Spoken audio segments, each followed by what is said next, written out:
Alright, so you have a pretty good guess where you think Little Nightmares 3 is going to be taking place on the timeline. But what if I told you that I have the exact placement of where Little Nightmares 3 is going to fit in the timeline? Hello, thank you for clicking this video. My name is It's Just Jord, and I make Little Nightmares Theory videos. I've been making them for a long time now. Heck, I've even had a chance to work with Bandai Namco in the past to help write one of the episodes for The Sound of Nightmares. So if all that sounds interesting to you, and you want to get more Little Nightmares content in your face, make sure you hit subscribe. Anyway, let's talk Little Nightmares. So my current theory regarding the timeline has pretty much been the same from when I made a video, I believe, 5 years ago. I know, right? 5 years ago. And in that theory video, I suggested the timeline goes as follows. Very Little Nightmares, Little Nightmares 2, and then Little Nightmares 1. Now, even though it's been 5 years, I think that theory of the timeline is still relevant, and I still stand by it today. Now, with the release of the information regarding Little Nightmares 3, I think it's safe to say we have a very good indication of where Little Nightmares 3 is going to be taking place. So, it's highly suggested the Little Nightmares will be revisiting the moor at one point in the game, as we've seen in the trailer where they show a similar area to the moor. We can use this to start planning out where we think Little Nightmares 3 will be. But most of you have probably realised that I have actually left out the comics, so let's address that now. In regards to both the 2017 comics and the comics that were released alongside of Little Nightmares 2, I think it's fair and simple to say that the comics were shown alongside these games for a reason.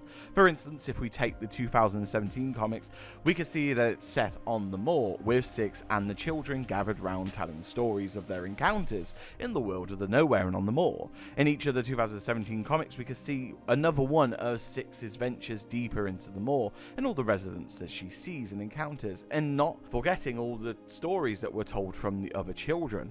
While the stories aren't similar, I believe the setup remains the same for Little Nightmares 2's comics. I believe the comics were set up to dive deeper and deeper into the history and details of the children that were kept away in the files.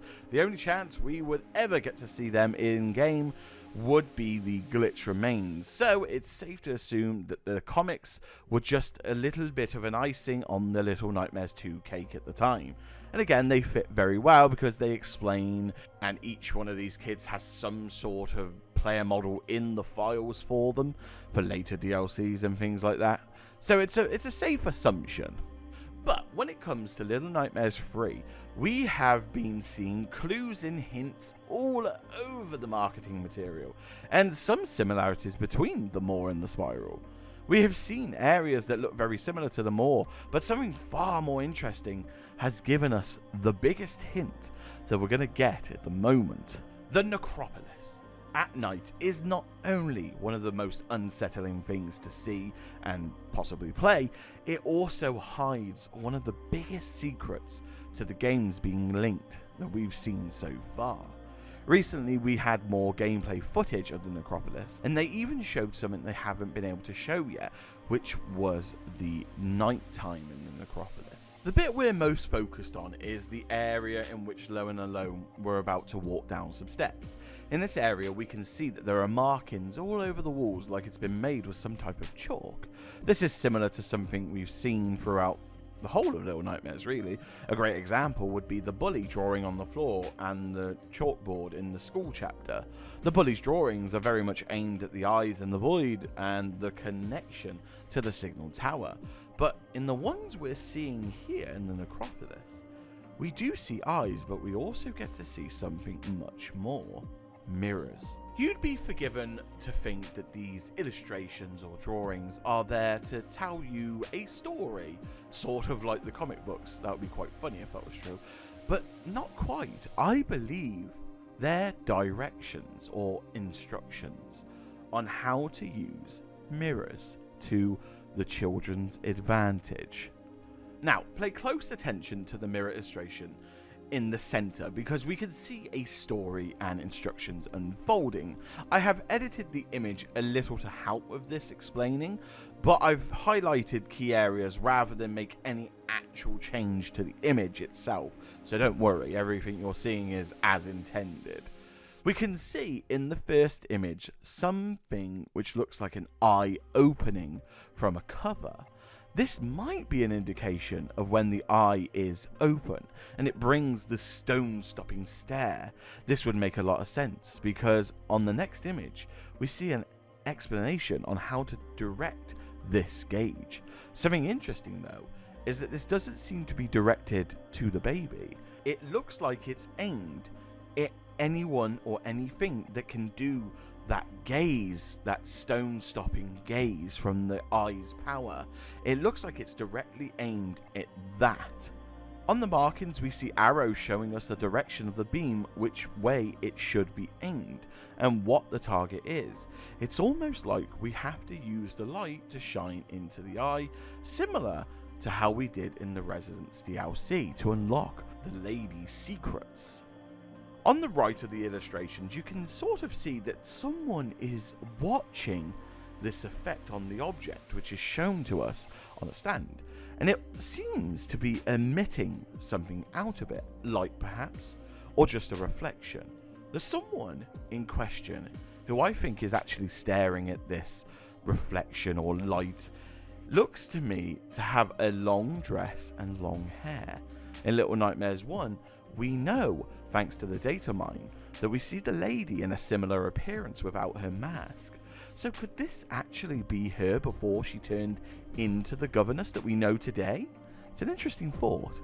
At the bottom, we get the next piece of the story puzzle, and it looks like it's to be showing us the result of what can come from these mirrors. I say this because it appears to me that it looks like the mirror is being stood up and being held up to an angle. And we see that the directional arrows are pointing away from the mirror, so going away from it. And the mirror is showing us a creature, either coming out of the mirror or turning into stone. It's an interesting thought, because perhaps Lo isn't the only creature in the nowhere that can use the mirrors. Well, we know that's a fact. Look at the Mirror Man. But maybe the creations of the nowhere can also use it. Anyway, I digress. So, alright, how does this fit into the Little Nightmares 3 timeline, and where does it sit because of it? So, don't you find it interesting that all of the mirrors on the moor were broken in Little Nightmares 1? All apart from one. One mirror that was protected and stored away, and it looked like only children could access it. It was hidden away from the lady's view. It was actually nailed off, and you could only reach it if you crawled under, something what a hiding child would be doing in the nowhere. What if, at some point in Little Nightmares 3, we go back to the moor, and when we're in the moor, Lo and Alone are trying to get back to the necropolis. Now, it's only speculation, but what if Lo and Alone end up fighting the lady, the moor, the eyes, the mirror monster there? What if all of this explains why there's so much overuse in the mirrors?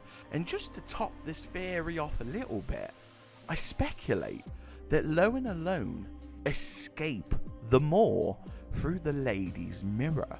It's why she's still able to use it, because it wasn't destroyed in the battle, if you will, but Lo destroyed it on his way through with Alone. What if the fight they had with the lady was the way they realized that it could be used against her? What if Lo and Alone were the reason that that little mirror remained accessible for children in the moor? What if they left it behind for Six? Now, not intentionally for Six, perhaps they more or less left it behind for anyone that needed it, or if they needed a way to get back into the moor. No idea why they would at the moment, but it would be a really interesting thought, and definitely an interesting theory. Anyway, back to the timeline. So, with all this information and the updated information that we have, I theorize that the timeline now appears like this. Starts with Very Little Nightmares, the Little Nightmares 2 comics, Little Nightmares 2, Little Nightmares 3, Little Nightmares 2017 comics, and then we end it with Little Nightmares. But anyway, thank you so much for watching this video. I really appreciate it. And also, if you enjoyed it, make sure you hit like and subscribe to all the usual stuff. I would love to hear what you think about the timeline, or what you think is the right timeline. Make sure you post a comment below letting us know what you think it is. But with that being said, thank you so much for watching this video. I wish you the best morning, day, or night wherever you are in the world. Stay safe, and I'll see you all in the next Little Nightmares Theory video. Bye!